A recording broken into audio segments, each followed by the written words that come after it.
suis ravie d'être là aujourd'hui avec vous pour vous présenter un petit peu plus les opportunités. Alors, je suis dans un environnement un peu bruyant d'un coup. J'espère que ça va pas trop déranger. Euh, alors aujourd'hui, je vais vous parler d'un appel à projet un peu spécifique dans le cadre de la programmation Erasmus Plus Jeunesse. Mais avant ça, je vais un peu vous resituer cet appel à projet dans l'écosystème Erasmus Plus, vous représenter un petit peu de quoi il s'agit quand on parle d'Erasmus Plus en France aujourd'hui et voilà et ensuite faire une espèce de focalisation sur cet appel à projet-là spécifiquement. Vous comprendrez vite pourquoi et pourquoi on a avec Marion et Raphaël on a considéré qu'il pouvait être intéressant pour vous de vous le présenter. Alors je vais partager mon écran. Une fois que j'aurai partagé mon écran, je verrai pas forcément le chat, donc voilà, je ne serai pas forcément en mesure de voir vos commentaires ou questions éventuelles, mais on y reviendra peut-être après. Est-ce que vous voyez bien le PowerPoint? Oui. Oui. Oui, Ok, Oui. super. Eh ben, merci.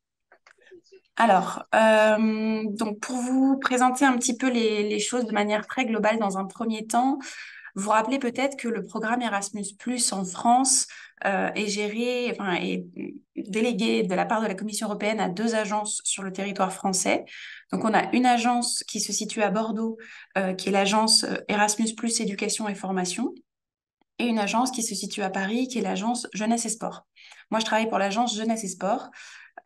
Et les deux agences se séparent, les différents appels à projets, se séparent le programme Erasmus+ dans sa globalité à partir, disons, de l'objectif des différents appels à projets et des pédagogies employées.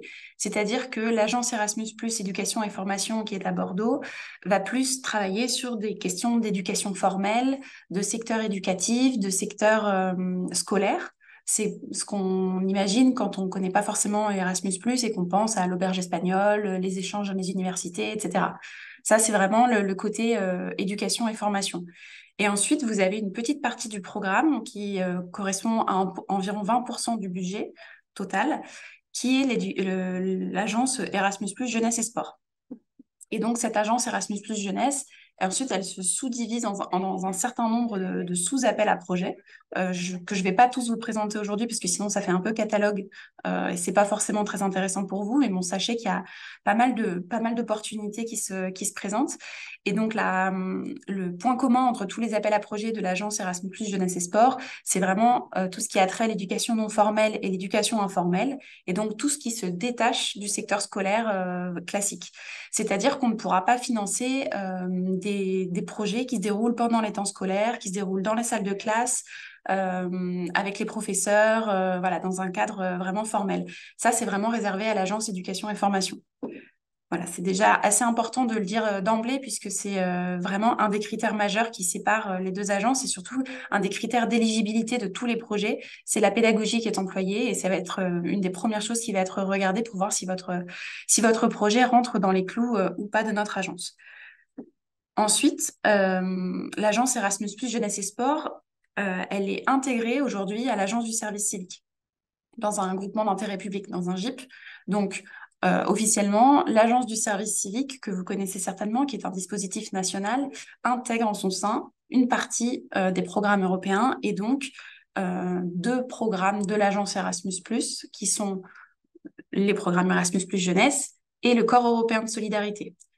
Je ne vais pas présenter aujourd'hui le corps européen de solidarité, puisque c'est encore un peu autre chose et puis ça complexifierait la présentation. Mais pour les personnes qui seraient familières avec le service volontaire européen, c'est sa déclinaison aujourd'hui. Ça a changé de nom en 2018. C'est le service volontaire européen. Maintenant, ça s'appelle le corps européen de solidarité. Voilà, donc c'est des missions de volontariat en France ou à l'étranger sur le court ou long terme. Bon.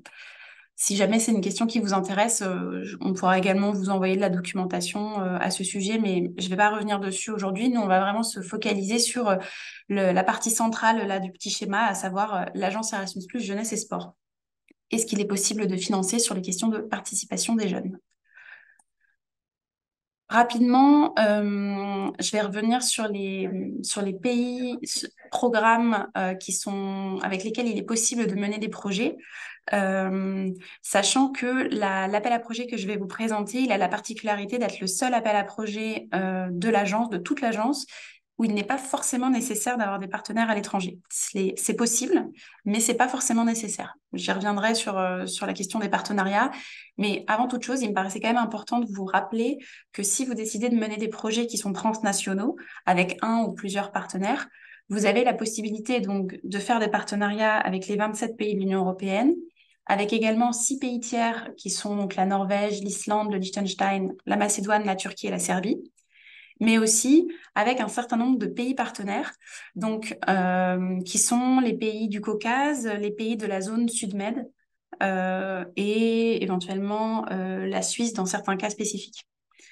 Vous avez également dans les possibilités de partenariat et de dépôt de projet, les pays et les territoires d'outre-mer font intégralement partie du programme à partir du moment où ils sont rattachés à un pays de l'Union européenne ou à un pays qui est accepté dans le cadre du programme Erasmus.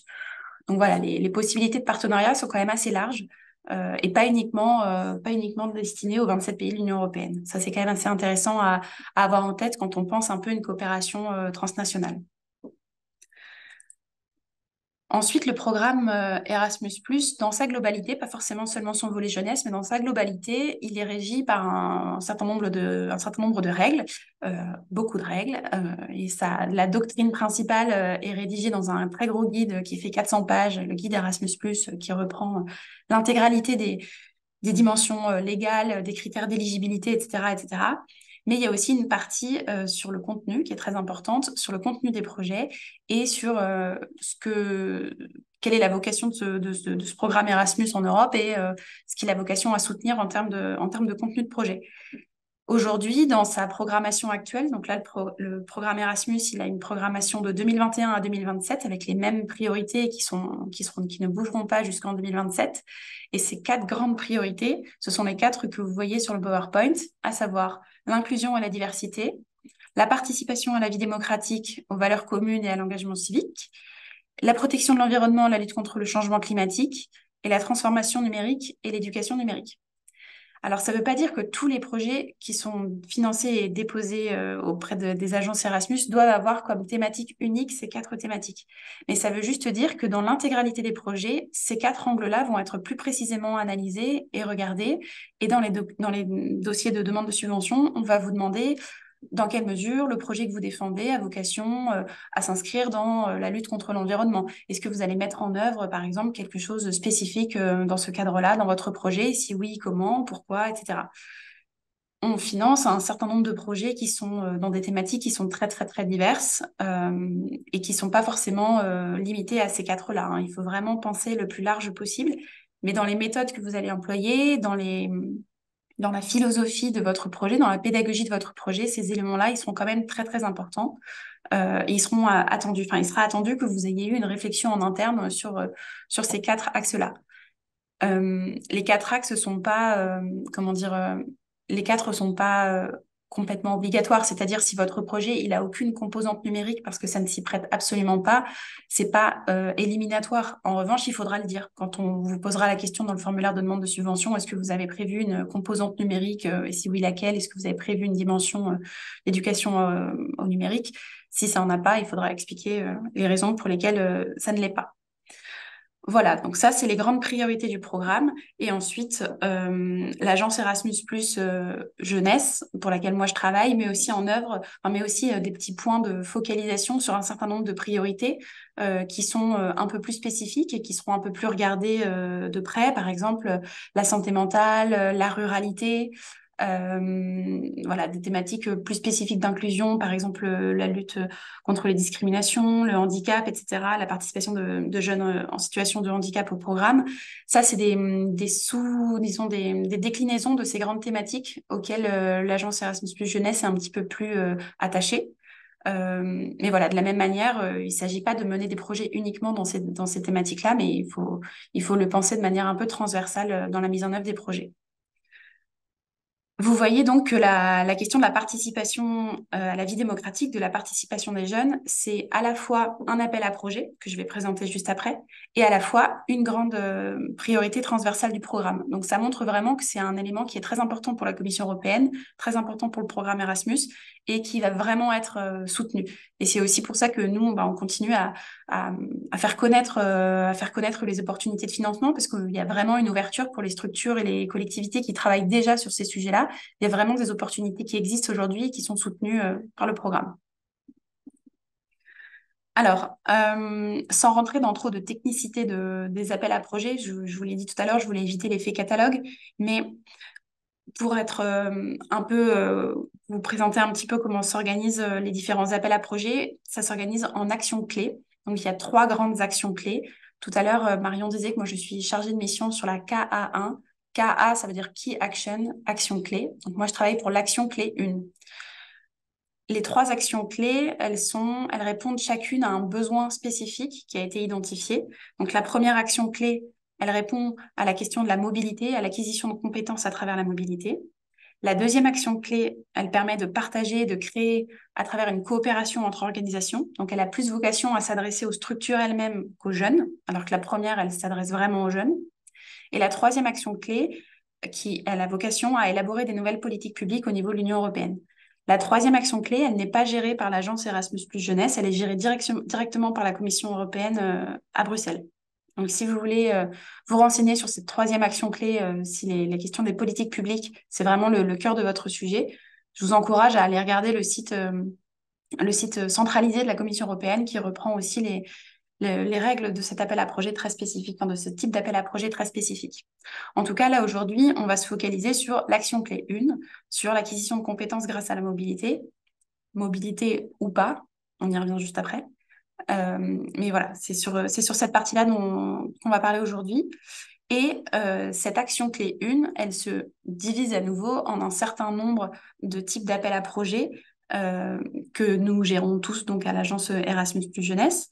Et vous en avez donc 5 qui sont assez emblématiques. Donc, il y a d'un côté les appels à projets sport. Donc, je ne vais pas en parler aujourd'hui parce que c'est vraiment très spécifique et c'est pas l'objet du webinaire. Si jamais ça vous intéresse, on a pas mal de ressources sur notre site internet et on a des webinaires dédiés régulièrement. Et moi, je vais vous parler des 4 autres, donc les 4 appels à projets jeunesse, qui sont donc les échanges de jeunes, les mobilités d'acteurs de jeunesse, les projets de participation des jeunes et Discovery You Inclusion. Aujourd'hui, ce webinaire-là, il a vraiment vocation à parler des projets de participation des jeunes. Mais voilà, ça me semblait quand même important que vous ayez en tête le, comment dire, le contexte et le type d'appel à projet dans lequel il s'inscrit. Voilà, c'est d'autres opportunités qui sont faisables, qui sont finançables au sein des agences. Ce que je vous disais tout à l'heure, c'est que donc tous ces appels à projets-là, sauf les projets de participation des jeunes, sont nécessairement des projets qui sont transnationaux, avec donc des mobilités à l'étranger ou des personnes d'un autre pays qui viennent en France. Mais il y a nécessairement cette question de la mobilité, cette question du partenariat, de l'échange. Je vais en France avec mes jeunes ou d'autres jeunes viennent en France me rendre visite. Tous, sauf les projets de participation des jeunes. Voilà, ça, je le répète parce que c'est quand même assez spécifique et on a parfois du mal à comprendre pourquoi un projet où il n'y a pas forcément de mobilité entre dans cet appel à projet, voilà, entre dans cette catégorie d'appel à projet. Bref, fini pour le contexte un peu global. Maintenant, je rentre un peu dans le vif du sujet de l'appel à projet participation des jeunes, qui est donc son nom de code, puisque vous le savez, tout est assez codifié dans les projets européens. Le nom de code, c'est les projets KA 154. Donc, si jamais vous entendez parler de ce nom-là, c'est cet appel à projet-là, projet de participation des jeunes. Et donc cet appel à projet, il a été pensé par la Commission européenne pour encourager la participation des jeunes à la vie démocratique européenne, mais aussi locale, nationale. Et le but, c'est d'offrir aux jeunes des possibilités de s'engager et de participer à la société civile à différentes échelles.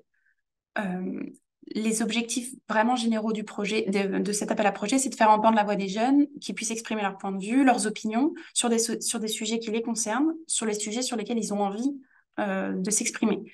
Comment dire, le but de ces projets doit émaner de la part des jeunes. Ça doit être vraiment une volonté exprimée par un besoin, exprimée par un besoin que soit vous aurez repéré en tant que structure, ou que les jeunes vous auront remonté à travers différents processus participatifs.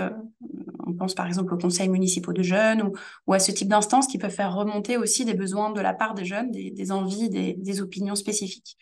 En tout cas, l'objectif vraiment, c'est que les jeunes puissent se rencontrer, puissent échanger entre eux, échanger aussi avec des décideurs politiques à différentes échelles, à différents niveaux, au niveau locaux, enfin au niveau local, au niveau national, régional, national, européen. Voilà. À vous de voir aussi l'ampleur que prend votre projet et comment dire, l'échelle que vous voulez lui donner.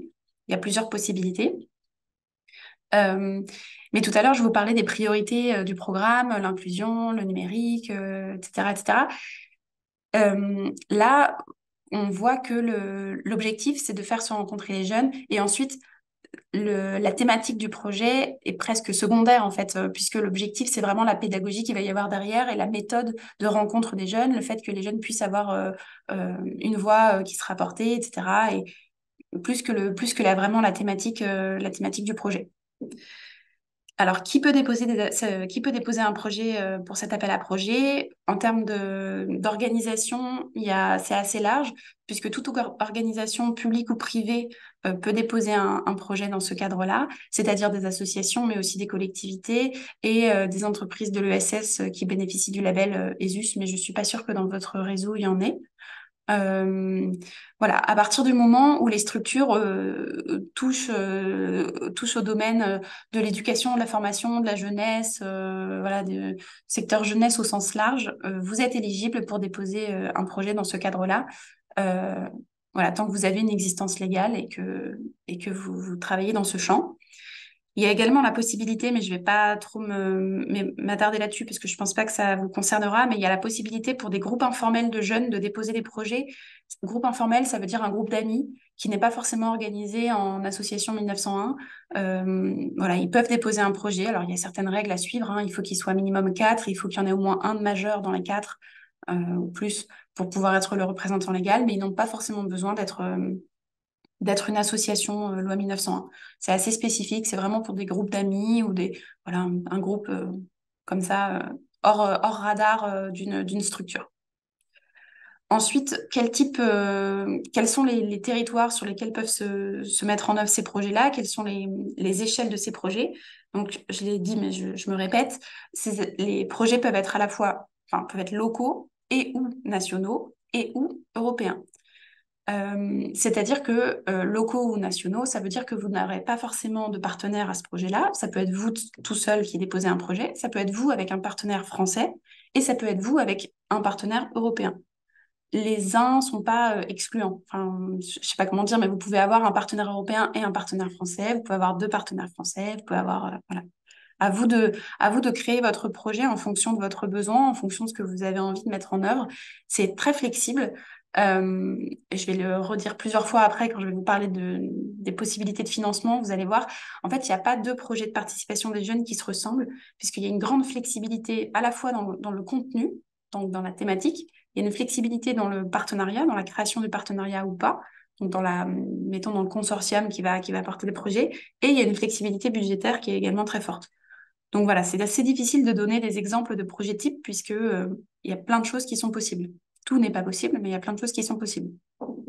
Vous avez aussi la possibilité d'aller visiter les institutions européennes.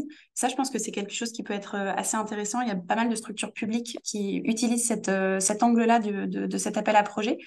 Donc, vous avez la possibilité de vous rendre avec un groupe de jeunes dans une institution européenne sans nécessairement avoir de partenaire dans le pays dans lequel se trouve l'institution. Par exemple, vous pouvez aller à Bruxelles visiter la Commission européenne avec un groupe sans avoir de partenaire belge qui vous attend et qui vous accueille sur place. Voilà, ça c'est une des flexibilités offertes par cet appel à projet-là et qui est vraiment spécifique aux institutions européennes. Et donc, le dernier point, je l'ai dit, c'est la possibilité de partenariat avec une ou plusieurs organisations dans un État membre ou un pays tiers. Je vous ai présenté tout à l'heure le spectre possible de tous les partenariats avec également la zone Sud-Med, avec également le Caucase, etc. Mais c'est pas obligatoire. Voilà pour à peu près le cadre de mise en œuvre. Et donc maintenant, on va s'intéresser à, OK, mais qu'est-ce qu'on y fait dans ces projets de participation? Qu'est-ce que c'est concrètement? Alors, Le principe de ce projet-là, c'est que vous allez donc avoir un groupe de jeunes, un peu votre noyau dur du projet, qui a une envie ou qui a un besoin, qui souhaite, je sais pas, monter en compétence sur telle ou telle thématique, ou qui souhaite aller plus loin, ou que vous accompagnez dans le cadre, par exemple, je l'ai dit tout à l'heure, d'un conseil municipal de jeunes, et que vous voulez mener un peu dans d'autres sphères politiques pour leur montrer un petit peu comment ça se passe ailleurs. Et vous allez avoir la possibilité de faire des activités. Alors, des activités de participation. C'est comme ça que c'est écrit dans le guide du programme Erasmus. C'est volontairement très flou pour que vous puissiez mettre en œuvre ce que vous voulez, enfin ce que vous voulez, pour que vous puissiez mettre en œuvre des activités très variées, euh, puisque ce qui sera important, ce sera la méthode. Je l'ai déjà dit, mais pareil, je me répète. La méthode et l'aspect participatif, l'aspect rencontre entre les jeunes, l'aspect rencontre des jeunes avec d'autres, soit d'autres jeunes ou soit des décideurs politiques. Et à partir de ce moment-là, à partir du moment où la méthode de la rencontre et la méthode de la participation est présente, il y a vraiment plein de choses qui sont possibles. Donc là, j'ai mis quelques exemples sur le PowerPoint, des événements, des réunions, des débats, des ateliers, des formations, des simulations, des séances de sensibilisation, des consultations, etc., etc., des festivals thématiques. Enfin bon, il y a plein de choses qui sont possibles et qui sont finançables. On va le voir juste après, la slide d'après, c'est sur le budget.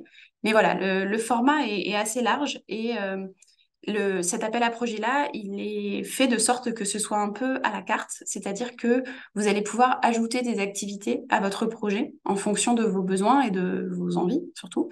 Euh, et c'est comme ça que va se construire votre projet. Vous allez comprendre après pourquoi je parle d'ajouter des activités en fonction du budget. La règle principale d'éligibilité pour les participants, elle est toujours la même pour les projets, tous les projets Erasmus plus jeunesse, ce sera toujours la même. Il faut que les jeunes soient âgés de 13 à 30 ans euh, et qui résident dans un pays d'une organisation participante. Euh, voilà. Donc, ça ne veut pas dire forcément, pardon, j'ai des notifications qui arrivent en même temps, j'espère que ça ne vous gêne pas. Ça ne veut pas dire forcément que les jeunes doivent avoir la nationalité des pays dans lesquels ils résident. Ça veut juste dire qu'ils doivent être résidents du pays. On ne va pas demander les cartes d'identité, on ne va pas demander les titres de séjour, etc., etc. Ça veut dire aussi qu'il y a la possibilité de mener des projets avec des publics qui ne sont pas forcément des publics attendus. Par exemple, il y a la possibilité de mener des projets avec des jeunes migrants. Qui sont résidents français puisqu'ils sont sur le territoire français mais qui n'ont pas forcément des titres de séjour. Ça, c'est une possibilité. Mais les critères de l'âge, c'est vraiment le seul critère qui sera vraiment définitif pour ces projets-là. Et vous avez également la possibilité de faire participer des décideurs politiques à vos projets. Décideur politique, c'est un terme extrêmement large. Et là encore, c'est pareil, le guide est volontairement peu précis. Décideur politique, ça peut être un délégué général d'une association, ça peut être un député, ça peut être un maire, ça peut être un conseiller. Voilà, à vous de voir aussi ce que vous voulez mettre derrière ce terme de décideur. Un militant très engagé peut être aussi un décideur à sa manière. Enfin voilà, le terme est volontairement flou. Alors, accrochez-vous parce qu'on va rentrer un peu dans le mécanisme de financement et c'est pas la partie la plus drôle, mais bon, je vais essayer d'être claire et concise. Donc, comment sont financés ces projets? Vous avez un financement maximum de 60 000 euros par projet. Ça, c'est une règle que vous ne pourrez pas dépasser quoi qu'il en soit. Ensuite, vous allez définir, quand vous allez rédiger votre projet, vous allez définir combien de temps va durer votre projet. C'est vous qui allez choisir cette durée entre 2 et 24 mois. Et ensuite, vous allez obtenir un forfait de 500 euros par mois pour toute la durée du projet que vous aurez choisi. C'est un financement de base. Un financement de base qui a destination enfin, qui est destiné à financer la gestion du projet. C'est un forfait et l'agence Erasmus ne va pas vous demander de rendre compte de la manière dont vous utilisez ce forfait. Il y a quelques interdits. Par exemple, vous n'avez pas le droit, je crois, d'acheter une voiture, vous n'avez pas le droit de construire une maison. Voilà, c'est des choses assez pérennes, assez précises qui sont écrites dans le guide. Et je ne connais pas tout par cœur, mais globalement, il me semble que c'est les deux grands interdits. Mais à partir de là, libre à vous d'utiliser comme vous voulez ce forfait et de l'injecter à la manière que vous choisissez, enfin, de la manière que vous choisissez dans la gestion du projet. Ça peut être pour louer des salles, par exemple. Ça peut être pour financer une partie d'un ETP d'une personne qui va suivre un groupe de jeunes et qui va faire monter en compétence un groupe de jeunes sur telle ou telle thématique. Enfin bon, les possibilités sont multiples. Ça peut être du matériel, du petit matériel je sais pas, de gestion de projet. Bref, ce forfait de base, il sera forcément là quoi qu'il arrive. Et ensuite, vous avez la possibilité d'y ajouter, mais vous n'êtes pas obligé. Vous pouvez vous contenter du forfait de base. Mais vous avez aussi la possibilité d'ajouter des financements qui sont donc facultatifs et cumulables pour rajouter des activités à votre projet. Tout à l'heure, dans la slide, deux slides avant, je crois, ou la slide juste précédente, je vous montrais tous les formats d'activités possibles, les ateliers, etc., etc. Ces activités, elles s'appellent pas activités dans le guide du programme, elles s'appellent événements de participation. Donc ces événements, c'est vous qui allez choisir si vous voulez en mener ou pas, et c'est vous qui allez choisir le nombre d'événements. Il n'y a pas de nombre maximum d'événements, il n'y a pas de nombre maximum de participants à un événement. En revanche, vous serez limité dans votre financement à 60 000 euros. Et quand vous allez rédiger votre projet, monter votre budget, ça va se calculer automatiquement. Donc, vous allez être vite, vous allez vite bloquer si vous arrivez à 60 000 euros. Pourquoi? Parce que dans un événement de participation, vous avez un forfait de 100 euros par participant et par événement. C'est un forfait qui sera calculé automatiquement. C'est vous, on va vous demander, OK, vous faites un événement, je ne sais pas, vous organisez une simulation de Parlement européen avec 3 conseils municipaux de jeunes de 3 villes différentes. Il y aura 50 jeunes. Ça va calculer automatiquement le montant de cet événement-là donné. Vous allez donc avoir votre financement de base de 500 euros fois X mois, plus cet événement. Et vous allez ensuite avoir la possibilité de rajouter des événements en fonction de ce que vous avez envie de mettre en œuvre. Ça, c'est une chose. Donc, ces événements, c'est des temps forts, des conférences, des événements de lancement, des ateliers participatifs, etc. C'est ce que j'ai présenté précédemment. Ça, c'est un type de financement. Et ensuite, vous pouvez également, mais pas nécessairement, c'est toujours un peu ça avec cet appel à projet, c'est vous pouvez, mais vous n'êtes pas obligé. Vous avez la possibilité d'ajouter des activités de mobilité. Activité de mobilité, ça veut dire que votre groupe de jeunes, il va avoir besoin de se rendre quelque part où vous allez faire venir d'autres groupes de jeunes chez vous. Pour ce faire, vous allez avoir des soutiens budgétaires spécifiques qui seront des soutiens au voyage par tranche kilométrique. Donc, c'est-à-dire que vous allez définir, voilà, bon, je reprends mon exemple, vous allez avoir je sais pas, un conseil municipal de jeunes de la région d'à côté qui va venir faire une session avec votre conseil municipal de jeunes. Et ben vous allez dire, OK, ils vont faire, il y a un calculateur de distance de la Commission européenne, vous allez dire, OK, ça fait 405 kilomètres. Donc, vous allez obtenir le forfait de kilométrique qui correspond aux 400 kilomètres et fois X jeunes pour cet événement de mobilité. Et ensuite, vous allez avoir aussi un forfait par jour et par jeune si jamais vous restez plusieurs jours.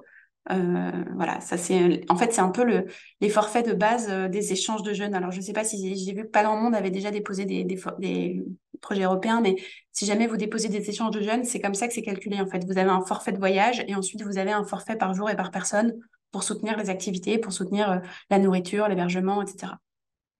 Et il y a aussi la possibilité d'ajouter des coûts exceptionnels et des soutiens à l'inclusion si jamais vos jeunes ont des besoins spécifiques. Par exemple, si c'est des jeunes en situation de handicap, bah, vous allez peut-être avoir besoin de, je sais pas moi, d'accompagnateurs en plus, de traducteurs ou d'interprètes, de matériel. Je sais pas si c'est un projet qui se passe à la mer, par exemple, peut-être vous allez avoir besoin de fauteuils adaptés. Enfin bon, voilà. Il y a d'autres possibilités aussi de financement spécifique de matériel ou d'ajustement pour des jeunes qui en auraient besoin. Voilà, donc là, vous avez vraiment les types de financement possibles. Il faut vraiment le penser comme un espèce de Lego où votre financement de base, c'est votre brique de base, et ensuite, vous allez pouvoir rajouter des briques qui sont soit des événements, soit des activités de mobilité, soit les deux. Je vous disais tout à l'heure, par exemple, je prenais l'exemple d'aller visiter la Commission européenne à Bruxelles. Ça, ce sera une activité de mobilité. Mais par exemple, si vous avez un partenaire bruxellois francophone, je dis au hasard, hein, et que vous voulez aller visiter la Commission européenne, puis faire une session de Parlement européen avec des jeunes bruxellois, là, ce sera à la fois une activité de mobilité et à la fois un événement de participation. Donc, ça va se cumuler, les deux financements vont se cumuler, et c'est comme ça que va se construire votre budget. Voilà. Je répondrai à vos questions si vous avez d'autres questions sur le financement, parce que voilà, je sais que c'est pas toujours le plus facile à expliquer. J'espère avoir été claire. Et je poursuis, et puis on reviendra dessus si vous avez des questions. Je réexpliquerai si besoin. Ensuite, par rapport aux critères d'évaluation, donc votre projet, quand il arrive à l'agence, il est d'abord, donc on vérifie un certain nombre de critères d'éligibilité. J'en parlais tout à l'heure, hein, l'âge des jeunes, votre existence en tant que collectivité ou en tant que structure, enfin bref, un certain nombre de critères. Mais ensuite, votre projet va partir en évaluation auprès d'experts externes et les évaluateurs s'appuient sur une grille qui est la suivante. Bon, là, c'est une version très light parce que ça rentrait pas sur la slide. Mais dans le guide du programme, vous avez tous les sous-critères de la grille qui sont donc les critères de qualité d'un projet Erasmus+ jeunesse et donc qui se définissent en trois grands critères. Le le premier grand critère qui est donc la pertinence, la raison d'être et l'incidence du projet, noté sur 30 points. Le deuxième critère qui est la qualité de conception du projet sur 40 points. Et le troisième critère qui est la qualité de gestion du projet sur 30 points. Pour que votre projet soit éligible, il faut que vous ayez au minimum 60 points sur les 100. Et ensuite, il faut aussi que vous ayez la moitié des points dans chaque catégorie. Voilà, c'est les deux critères qui peuvent être excluants si vous avez moins de 60 ou si vous avez moins de la moyenne à un des critères. Et ensuite, à partir du moment où vous avez donc plus de 60 et plus de la moyenne, votre projet est donc éligible sur critères de qualité. Et ensuite, c'est le budget disponible à l'agence qui va venir comment dire, décider si votre projet est financé ou pas. Mais en tout cas, si vous avez plus de 60, ça ne veut pas dire que vous serez financé, mais ça veut dire que vous serez finançable. Et ensuite, c'est l'enveloppe budgétaire qui va trancher. Alors, je vous ai présenté, j'arrive bientôt à la fin, hein. Je vous ai présenté ici le cycle de vie du projet. Alors, j'espère que vous pouvez lire, c'est écrit assez petit et moi-même, je vois pas grand-chose, donc je me rapproche. Donc, juste pour vous montrer un peu le cycle de vie du projet lorsque vous déposez un projet au sein de l'agence, pour vous, si vous aider à vous projeter, puisque quand on pense financement européen, enfin, parfois on se dit, bon, bah, c'est très très long, c'est très fastidieux, administrativement, c'est extrêmement lourd. Quand est-ce qu'on a les financements? Est-ce que c'est 5 ans après? Enfin voilà. Donc, je vous mets toutes les informations ici et je vais vous expliquer un peu comment ça se passe, en tout cas pour à l'agence Erasmus+ Jeunesse, pour que vous ayez toutes les informations. Donc, vous déposez un projet. Il y a 2 appels à projets par an ouverts. Donc, il y en a un qui était la semaine dernière, le 4 octobre. Certains ici le savent. J'ai vu vos noms dans la liste des participants. Donc, il y en avait un la semaine dernière, un qui est toujours début octobre, et il y en a un qui est en février. Ce sera autour du 22 ou 23 février, j'ai un doute. C'est toujours le mercredi. Je crois que c'est le 22 février cette année. Et ensuite, il faudra attendre l'automne prochain pour avoir ensuite le deuxième appel à projet. Donc, vous soumettez votre projet, nous le réceptionnons, nous faisons donc des contrôles administratifs, des contrôles financiers et des contrôles de qualité. C'est ce que j'expliquais tout à l'heure. Si votre projet est accepté, vous obtenez ensuite un préfinancement de 80%, immédiatement au moment de la signature de la convention. Donc, c'est une avance sur votre projet. Vous démarrez votre projet, vous mettez en œuvre les différentes activités. C'est en fonction de la durée. Voilà. Ensuite, ça s'adapte à chaque projet. Et ensuite, votre projet se terminera et vous aurez jusqu'à 2 mois pour soumettre ensuite un rapport final qui reviendra sur la partie pédagogique de ce que vous avez mis en œuvre, mais qui reviendra aussi sur le budget. Dans le rapport final, vous allez, comment dire, vous allez rendre compte du nombre réel de personnes qui ont participé à vos événements, à vos activités, de jeunes qui ont été impliqués. Et en fait, tout ce que vous aviez annoncé dans votre demande de subvention sera réévalué au regard du réel que vous donnerez. Et ensuite, le solde restant, donc les 20% restants, seront recalculés en fonction du réel, enfin du budget réel que vous décrirez dans votre rapport final. Et donc, une fois le rapport final déposé, il y aura donc une instruction pédagogique à nouveau, une instruction budgétaire, et le solde restant sera reversé. Voilà pour le cycle de vie du projet. On pourra y revenir aussi pendant vos questions si vous voulez. Je termine juste, il me semble que j'ai encore 2 slides et ensuite on pourra passer aux questions. Donc pour les appels à projets, je l'ai dit tout à l'heure, vous avez 2 dates par an, donc le 4 octobre 2023, la semaine dernière, et en février 2024. L'appel à projet du mois d'octobre, ça permet de faire commencer les projets à partir du 1er janvier. Et l'appel à projet de février 2024, ça permettra au projet de commencer à partir du 1er juin. Donc attention, si vous voulez déposer en février, ne faites pas commencer vos projets avant le 1er juin. Ce ne sera pas possible parce que donc il y a un temps non compressible d'instruction, de contrôle, de contractualisation, etc. Donc voilà, on ne peut pas faire commencer les projets avant le 1er juin ou alors il faut déposer à l'appel à projet précédent.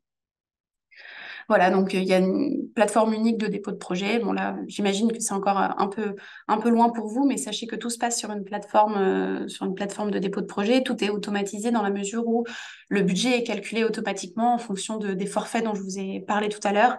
C'est vous qui allez définir le nombre de mois, donc les 500 € par mois vont être calculés automatiquement, le nombre de participants à chaque événement, etc., qui vont faire monter votre budget automatiquement.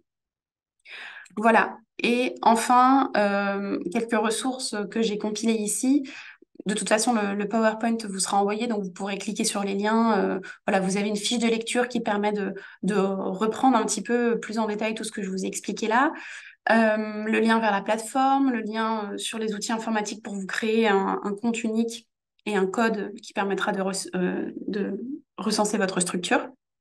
Et aussi une galerie de projets où vous pourrez vous inspirer, voir ce qui a été fait aussi par d'autres structures qui vous ressemblent, voilà, pour vous permettre peut-être d'avoir des idées ou voilà, ou de trouver des partenaires. Si vous cherchez des partenaires, vous avez aussi la possibilité d'en trouver de cette manière-là. Que vous dire aussi à l'agence Erasmus Plus Jeunesse, donc nous sommes 4 chargés de mission qui travaillent sur les projets d'action clé 1. Donc on ne travaille pas uniquement sur la participation, on travaille aussi sur les échanges de jeunes, les mobilités d'acteurs de jeunesse, etc. Et voilà, nous avons une répartition régionale. Donc là, moi, je m'adresse à vous aujourd'hui parce que je suis un peu de plus près la thématique participation, donc c'est pour ça que je m'adresse à vous qui êtes au national. Mais sachez que si jamais vous souhaitez déposer un projet, vous serez redirigé vers votre chargée de mission, la chargée de mission référente à votre région, voilà, qui sera pas nécessairement moi, par exemple, ou voilà, ça peut être quelqu'un d'autre. Mais je transmettrai aussi peut-être à Marion et Raphaël la liste et les contacts des quatre personnes et avec la liste des régions associées pour que vous sachiez à qui vous adresser en cas de question, de demande de rendez-vous, d'accompagnement, etc. Voilà, je vais arrêter le partage d'écran et puis voilà. Merci beaucoup, Fiona. Alors, il me semble qu'il y avait déjà une question posée sur le chat. Est-ce que le programme Erasmus Plus Jeunesse est mobilisable pour des projets de jeunes des DROM vers un autre DROM en métropole ou uniquement vers des pays européens étrangers? Oui, alors tout à fait. C'est une très bonne question. En fait, du coup, les DROM sont considérés comme territoire français. Donc, si vous voulez mener un projet avec un autre partenaire dans un autre territoire d'outre-mer, vous serez juste considérés comme tous les deux partenaires français. Et vous aurez la possibilité de faire des mobilités d'un côté ou de l'autre, soit un échange, ou soit faire venir des jeunes, ou vous aller dans un autre territoire. Et oui, tout à fait, ce sera considéré comme un partenariat local, donc pas transnational, naturellement. Mais oui, c'est tout à fait possible. Est-ce qu'il y a d'autres questions? N'hésitez pas à prendre la parole ou Alors, moi, je veux bien. très bien. Et après, il y a une autre question sur le chat, mais allez-y. Alors, je vais essayer d'être court. Donc, je me présente. Je suis Thierry Lardan. Je suis conseiller municipal dans la commune de Maromme, en Seine-Maritime, plus précisément en Haute-Normandie. Je représente Quentin Fernandez, qui malheureusement ne pouvait pas être présent, qui est conseiller délégué à la jeunesse dans notre commune. Et pour finir la présentation brièvement, nous sommes une commune d'environ 10 700 habitants. Donc voilà pour la présentation. J'ai deux questions à vous poser. Il y en a une, vous avez répondu en partie. Donc c'est au niveau des partenaires. Donc j'ai bien entendu qu'on peut choisir les partenaires. Ma première question est, est-ce qu'on peut les concevoir, les partenaires? C'est-à-dire, En trouver d'autres que ceux que vous présentez dans l'Union européenne? alors en fait, quand on parle de partenaires, toutes les structures éligibles au programme, donc c'est-à-dire toutes les structures publiques, privées, euh, qui sont éligibles, qui travaillent sur les secteurs jeunesse, peuvent être votre partenaire. Pour qu'elle soit enregistrée comme partenaire, il va falloir que cette structure, elle se crée aussi un code unique, le code OID, qui permettra d'être reconnu par la Commission européenne. On vous demandera un certain nombre de documents pour attester de son existence, etc. Mais c'est vous qui choisissez qui est votre partenaire. Si c'est une collectivité, c'est vous qui la choisissez. Enfin, c'est vous qui choisissez vos partenaires. L'agence n'a pas de droit de regard autre que en termes de critères d'éligibilité sur votre partenariat. Ça veut dire aussi que si vous choisissez un partenaire qui n'est pas qualitatif, l'agence ne pourra pas vous dire ce partenaire n'est pas qualitatif. Mais voilà, en tout cas, c'est vous qui le choisissez et c'est à votre partenaire de se créer un compte et de s'enregistrer sur la plateforme également et d'avoir une existence qui sera reconnue par la Commission européenne à ce moment-là. Ok, ma deuxième question, et après je laisserai la place aux autres intervenants. Comment notre ville peut être porteuse de ce projet Erasmus? Au niveau de notre ville, comment on peut le porter, ce projet? Et ben, au niveau de votre ville, vous pouvez vous enregistrer sur la plateforme en tant que structure publique avec un représentant légal qui sera donc le maire. Et vous allez pouvoir mettre des délégations de signature pour que ce soit pas le maire qui ait à signer un certain nombre de documents qui vous seront demandés. Mais non, vous pouvez tout à fait vous enregistrer en tant que ville. Enfin, on a pas mal de communes qui sont porteuses de projets. Alors soit ça va être ensuite, il va falloir que vous définissiez des personnes qui seront personnes de contact pour ce projet, avec voilà, des gens qu'on pourra contacter, à qui on pourra demander des documents complémentaires, par exemple, ou des informations sur la pédagogie. Mais si c'est un service jeunesse, par exemple, ça peut être tout à fait la ville qui porte le projet. Mais dans cette ville, les gens responsables du projet, ce seront les agents du service jeunesse. À vous de voir après qui est le plus pertinent pour être les personnes de contact du projet. Ok, ben, je vous remercie beaucoup pour ces réponses très claires. Je vous en prie. Question posée par écrit. Peut-on demander un financement à partir de juin 2024 pour un projet qu'on va commencer avant et qu'on fera avec ou sans ce financement? Excellente question qui me permet d'aborder un point que j'ai pas abordé. Oui, tout à fait, c'est possible. D'autant que, en fait, la doctrine des projets Erasmus+, c'est que ce sont des projets qui doivent être faits en cofinancement. Donc, il est attendu des structures qu'elles puissent avoir, enfin, bénéficier d'autres financements que Erasmus+, et qu'elles puissent donc mettre en œuvre ces projets avec ou sans ce soutien financier.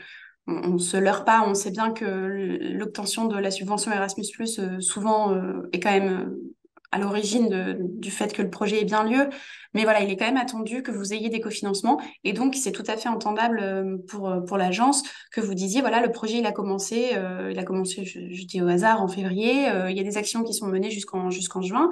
Et puis, la subvention, elle permet aussi ensuite, à partir du mois de juin, de continuer à soutenir les activités de telle ou telle manière. À vous de voir après comment vous allez le présenter, mais c'est tout à fait entendable. Et j'ajoute sur l'écofinancement qu'il n'est pas attendu de fournir de preuves de ce cofinancement. C'est du déclaratif. En revanche, il y a quand même des règles qui sont spécifiques au financement européen. Vous n'avez pas le droit de bénéficier de double financement européen si vous bénéficiez d'Erasmus+. En revanche, financement national et européen, ça fonctionne. Il n'y a pas de problème avec ces cofinancements-là. Mais tout est expliqué dans le guide si jamais vous avez envie de le prendre comme livre de chevet. Y a-t-il un accompagnement pour les petites collectivités? Alors, je veux bien une précision sur accompagnement, c'est-à-dire. Alors, je ne sais pas si la personne qui a posé la question sur le chat soit veut prendre la parole, soit compléter la question, parce qu'en plus, je n'ai pas d'indication sur l'interlocuteur. Si c'est un accompagnement pédagogique, mes collègues et moi-même, on accompagne les structures à, comment dire, à s'assurer que les structures sont dans la bonne direction par rapport aux attendus du programme, aux critères de qualité, etc. En revanche, on n'accompagne pas jusqu'à des relectures de dossiers et jusqu'à vous dire ce dossier est finançable, ce dossier sera finançable, parce qu'on est aussi juge des parties dans la mesure où c'est nous qui faisons les contrôles financiers. Donc voilà, notre accompagnement s'arrête là où enfin, on va jusque là où il est possible d'aller. Mais oui, on fait des rendez-vous, on peut faire à la demande des rendez-vous avec les structures ou avec les collectivités pour voilà, discuter de votre projet, vous dire bah, cet aspect-là, il correspond tout à fait aux critères, celui-ci, faites attention, peut-être que vous ne défendez pas assez bien l'idée de participation active des jeunes. Enfin bon, bref, je dis des choses au hasard, mais on peut tout à fait échanger sur vos projets. Par contre, non, on ne pourra pas relire vos budgets, on ne pourra pas vous dire ce budget est éligible dans ce détail-là, dans ce niveau de détail-là. Si nous déposons un projet en février 2024, est-il possible de réaliser le projet en janvier ou en février 2025? Oui, tout à fait. Tout à fait, mais il faudra que vous expliquiez. Alors, en fait, comme c'est vous qui allez choisir la durée de votre projet, il faudra quand même que vous expliquiez pourquoi vous choisissez de déposer en janvier 2020, en février 2024 pour un projet qui se passe un an après. Pourquoi vous attendez pas le mois d'octobre pour le prochain appel à projet? Parce qu'en fait, comme c'est un financement de 500 euros par mois, on vous demande dans le formulaire tous les mois, vous allez avoir un petit carré qui va s'ouvrir et qui va vous demander qu'est-ce que vous faites ce mois-ci, qu'est-ce que vous allez mettre en œuvre dans le cadre de votre projet. Est-ce que vous avez des réunions de prévues? Est-ce que vous avez des comités de pilotage, des actions menées localement, etc. Et donc, si jamais vous attendez un an avant de commencer vraiment vos activités, il est possible qu'on nous on se demande bah, pourquoi ils attendent un an. Voilà. Il faudra bien le défendre pédagogiquement. Alors, oui, Madeleine Lureau du Conseil départemental des Pyrénées-Atlantiques veut poser une question. Parfait, merci. Bonjour, ma question, elle concerne un conseil de jeunes. Bon, face à des restrictions, si on veut continuer cette instance et qu'on nous demande de trouver des financements. Et donc, c'est dans ce cadre-là que j'ai deux questions. L'une, c'est par rapport à l'âge. Donc, j'entends qu'il y a vraiment ce critère de 13 ans. Sauf que le conseil de jeunes, s'il commence à partir de 12 ans, est-ce que du coup, c'est rédhibitoire? Et ma deuxième question, c'est, je ne sais pas si demain on peut vraiment, pour faire perdurer le conseil de jeunes, s'appuyer sur le financement Erasmus+. Est-ce qu'on peut le demander pour chaque mandat qui dure 2 ans? Donc tous les 2 ans, demander un financement Erasmus+, pour ce même conseil, même si le contenu par les projets et tout ça sont différents parce que les jeunes seront différents et mettront des projets en place différents, n'empêche que ça restera le même cadre avec les mêmes méthodes, etc. Merci. Alors effectivement, c'est des bonnes questions. Effectivement, l'âge, c'est vraiment rédhibitoire dans la mesure où en fait, quand vous allez rendre compte à l'issue de votre projet de ce qui s'est vraiment passé, vous allez mettre les dates de naissance des jeunes. Et donc l'outil, il est bête et méchant. S'il voit que la date de naissance, elle est avant 13 ans, il va pas être finançable. Enfin, ce jeune-là va pas pouvoir entrer dans le financement. Voilà. Donc oui, c'est tout à fait rédhibitoire ce critère-là des 13 ans. Et pour votre question sur le financement récurrent, alors en fait c'est un peu particulier. C'est-à-dire que les financements Erasmus+ n'ont pas vocation à financer les comment dire les choses récurrentes, enfin les frais de fonctionnement. Alors vous c'est pas une association donc non, les frais de fonctionnement c'est plus vrai pour une association, mais vous voyez ce que je veux dire, quelque chose qui est vraiment la raison d'être de votre instance. En revanche, si vous le présentez sous une forme de projet, si vous dites, voilà, les jeunes de 2025, ils vont faire ça, ils vont faire tel projet sur, je dis n'importe quoi, sur l'intégration des jeunes en situation de handicap sur le territoire, ils vont faire ça sur 6 mois.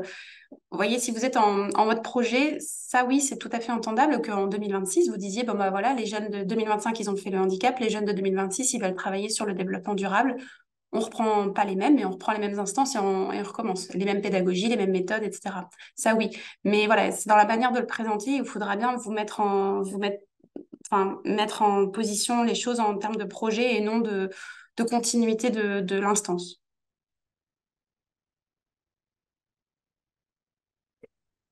Est-ce qu'il y a d'autres questions? Ah oui. Euh, Oui, j'ai une question. ouais, et il y en a une autre sur le chat, mais allez-y, comme vous avez pris la parole, je vous en prie.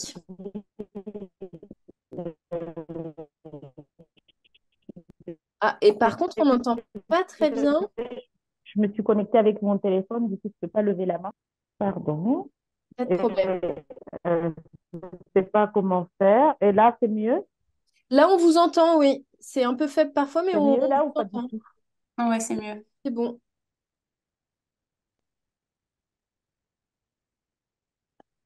Sinon, là, c'est mieux, sinon je peux l'écrire. Non, c'est Ma bon. question, elle Là, va être très concrète. Euh, nous allons accueillir. Ça va là? ah, mais il y a des moments où on n'entend plus. Donc, peut-être que c'est mieux de passer par le chat parce que... Ah, ok, je vais l'écrire. Je vais l'écrire. D'accord, merci. Et en attendant, il y avait une autre question sur le chat.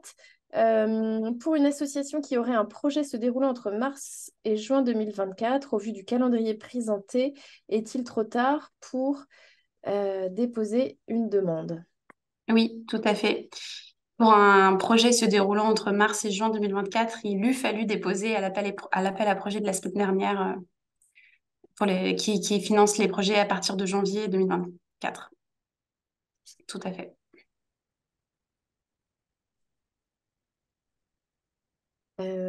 Est-ce que, en attendant la question de Tandouma, est-ce qu'il y a une autre question? Peut-être un point que j'ai pas forcément abordé, le point de l'enveloppe budgétaire disponible, euh, qui est quand même assez importante et c'est aussi pour ça que je vous le dis. Euh, pour vous donner un ordre d'idée sur tous les projets Erasmus plus jeunesse qui donc correspondent à 20% du budget Erasmus plus France. L'agence avait un budget de 30 millions d'euros en 2023 et les budgets vont être revus à la hausse en 2024. Alors, ça ne veut pas dire 30 millions sur les projets de participation des jeunes, hein. On est une sous-action d'une sous-action d'une sous-action, comme vous l'avez compris. Mais voilà, sachez qu'en tout cas, les enveloppes budgétaires sont quand même assez confortables et que nous, on encourage les structures qui ont des projets intéressants, qui sont déjà, comment dire, qui mettent déjà en œuvre en fait des choses sur ces thématiques-là, de se lancer, parce qu'il y a vraiment des opportunités à saisir en ce moment. Voilà, il faut pas hésiter, il faut pas hésiter à nous contacter.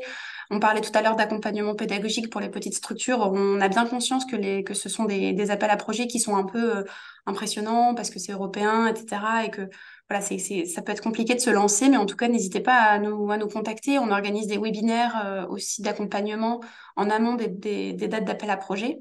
Et puis on fait des rendez-vous voilà, aussi personnalisés, comme je le disais tout à l'heure. Voilà, n'ayez pas trop de crainte. C'est un peu de travail administratif, certes, mais ça peut valoir le coup. Fiona, pour trouver le formulaire, est-ce qu'on pourra avoir le lien dans le PowerPoint ou peut-être par mail pour... Ouais, normalement, il est dans le euh, PowerPoint, ouais. d'accord. Ça Alors, va. il n'est pas ouvert toute l'année, en fait. Comme il y a deux dates par an, il ouvre à peu près 2 mois avant la date. Donc là, c'est février. Donc, je pense qu'il va ouvrir à la fin décembre. Le formulaire va ouvrir pour l'année d'après. Après, si vous voulez déjà regarder à quoi il correspond, moi, je peux vous envoyer un brouillon avec les questions voilà, pour vous montrer un peu ce qui est attendu en termes de questions. Ça risque peut-être de vous faire peur parce qu'il y a beaucoup de questions, mais ça vous permettra aussi de vous projeter et de voir que voilà, ce qui sera attendu, de peut-être commencer à réfléchir à des projets de cette manière. Oui, oui, bah, c'est une bonne idée. Je le répète, on enverra donc à la fois le PowerPoint, le formulaire type et aussi, comme le disait Fiona, les coordonnées des chargés de mission en fonction des zones couvertes donc par territoire. Alors, je ne sais pas si Tandouma a pu poser sa question, je ne la vois pas, mais entre-temps, il y a une autre question sur la possibilité de déposer un projet de mobilité avec le Pays de Galles en février et un autre projet en octobre pour visiter les institutions européennes en fin d'année. Alors pour le deuxième, pas de problème, mais le Pays de Galles, bah non. Non, le Pays de Galles, suite au Brexit, les partenariats avec le Royaume-Uni sont impossibles en fait. Ils sont sortis de toute coopération transnationale Erasmus. Ils sont même pas en pays associé. Ils sont plus loin que la Jordanie par rapport à Erasmus. Enfin, vraiment, la Jordanie est éligible, mais pas le Royaume-Uni. C'est ça que je veux dire.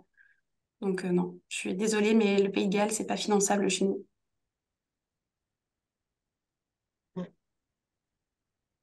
Autre question, précision. Ah, voilà. Donc, j'ai la question de Tandouma.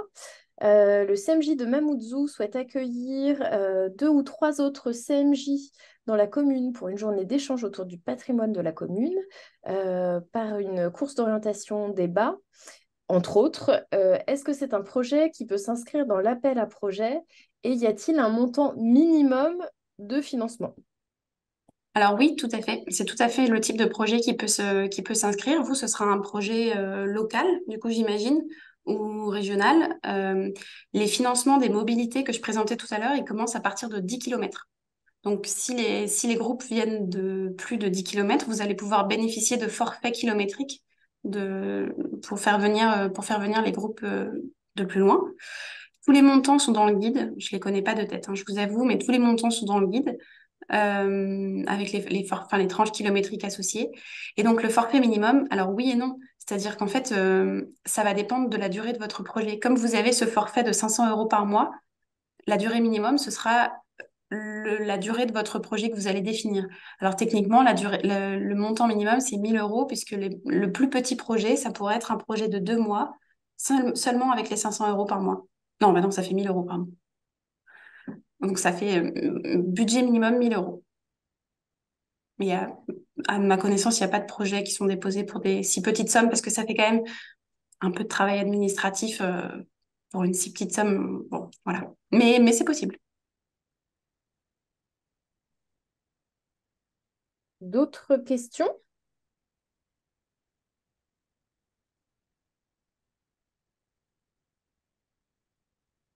Alors, je n'en vois pas dans le chat. Je ne sais pas si quelqu'un souhaite prendre la parole au micro.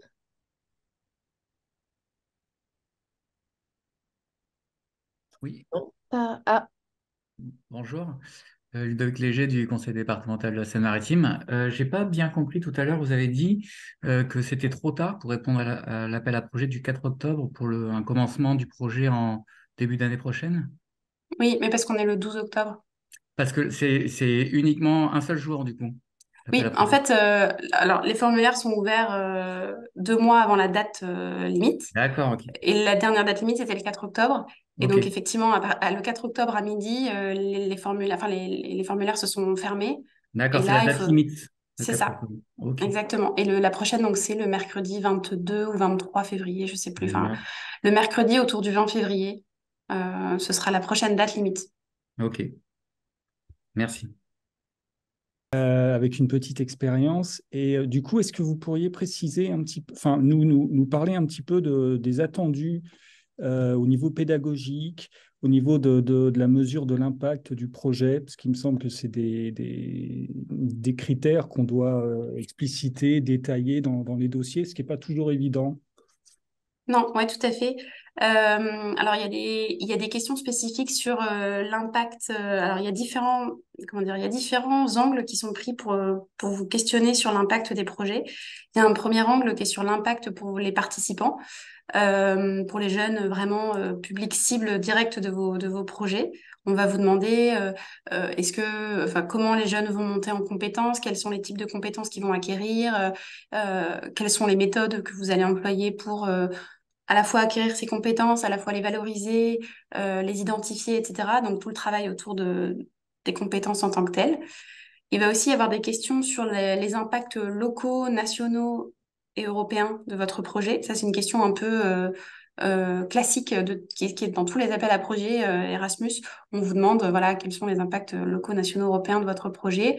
Alors, il est possible que votre projet n'ait pas d'impact européen en tant que tel, en fait. Je veux dire, si c'est un projet local, vraiment, à moins que vraiment vous preniez un temps pour présenter les institutions, parler de l'Europe aux jeunes, etc., ce qui n'est pas une obligation, hein, mais voilà, à moins que vous ayez cette entrée-là, il n'est pas forcément attendu que vous ayez des impacts européens qui soient vraiment faramineux et que vous ayez pour objectif de changer l'Europe avec votre projet de participation des jeunes. Hein, on s'entend, il y a quand même comment dire, une mesure qui est attendue par rapport à l'ampleur de votre projet.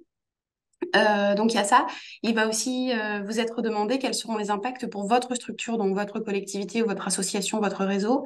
Voilà, de définir un peu vous ce que ça va changer pour vous dans votre coopération, si vous avez des partenaires européens ou locaux, vous dans votre rapport avec les jeunes, par exemple, si c'est pas des publics avec lesquels vous travaillez directement, si vous faites des tests un peu de pédagogie, si vous testez des nouvelles méthodes, tout ça, ça pourra aussi être demandé. Et en termes d'indicateurs, à ce jour, il n'y a pas de modèle vraiment précisément attendu. Il y a des structures qui sont très à l'aise avec la notion d'indicateur, d'impact, etc.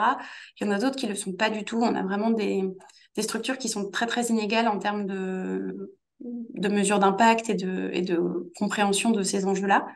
Peut-être juste vous dire que l'agence jeunesse pour laquelle je travaille là développe actuellement des formations destinées aux porteurs de projets financées sur la mesure d'impact. Donc justement, on s'est rendu compte que les structures avaient un peu du mal comment dire, à identifier vraiment ces impacts, à les valoriser et à réutiliser aussi les résultats des projets pour eux-mêmes, pour la suite de leurs activités. Et donc sur ce volet-là, on organise des cycles de formation assez intéressants, enfin c'est intéressant, assez denses en tout cas de plusieurs jours. Où on fait venir des porteurs de projets intéressés sur la question et on les fait venir dans une ville et on fait des sessions de formation avec des facilitateurs qui sont spécialistes de la question et tout ça. Donc, c'est des sujets desquels on se saisit parce qu'on sait qu'il y a aussi cette difficulté de la part des porteurs de projets. Et je vois la question, où peut-on trouver ces infos sur les formations autour de la mesure d'impact? Donc, à ce jour, les formations cette formation-là, en tout cas, comment dire, elle est destinée aux structures qui sont déjà financées. Mais sur notre site internet, vous pouvez retrouver des appels à candidature pour les différentes formations qu'on met en œuvre quand il y en a. Il y en a pas des thématiques. Et il y a aussi, et ça fera partie du package que je vais renvoyer, je me le note, il y a aussi un site qui s'appelle Salto, qui est en fait un centre de ressources à l'échelle européenne et qui a vocation à faire monter en compétence toutes les structures, quel que soit leur format, sur les thématiques globales qui touchent au projet européen.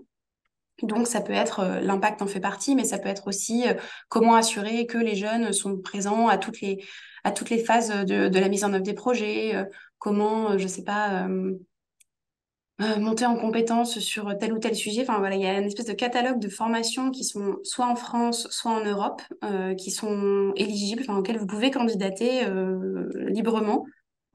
Et si votre candidature est retenue, alors l'agence française finance votre participation et vous pouvez partir faire une formation dans tel ou tel pays. Voilà, il y a pas mal d'opportunités. Je note, Marion et Raphaël, de vous envoyer les infos à ce sujet aussi. Ouais, super.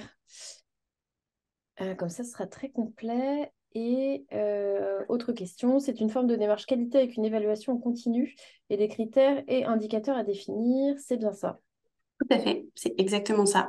Une des questions, c'est quels sont qu'est-ce que vous allez mettre en œuvre avant, pendant et après l'activité pour assurer l'évaluation, la qualité, le suivi, etc. Enfin voilà, on va vous demander comment vous allez regarder tout ça avant, pendant, après le projet. Effectivement, c'est une des questions du formulaire. D'autres questions? Non, je ne crois pas, je n'en vois pas. Donc, on va vous envoyer tout ce dont on a parlé et vous aurez aussi, si d'autres questions vous viennent, vous aurez aussi bien sûr les coordonnées, alors soit de Fiona, si vous dépendez de son périmètre, soit des trois autres personnes, hein, c'est ça, puisque vous êtes Oui, quatre en tout, donc des trois autres chargés de mission qui pourront vous répondre aussi au cas par cas. je peux peut-être vous dire que si vous êtes en Nouvelle-Aquitaine, Bourgogne-Franche-Comté, Pays de la Loire, PACA, ce sera avec moi. Merci beaucoup.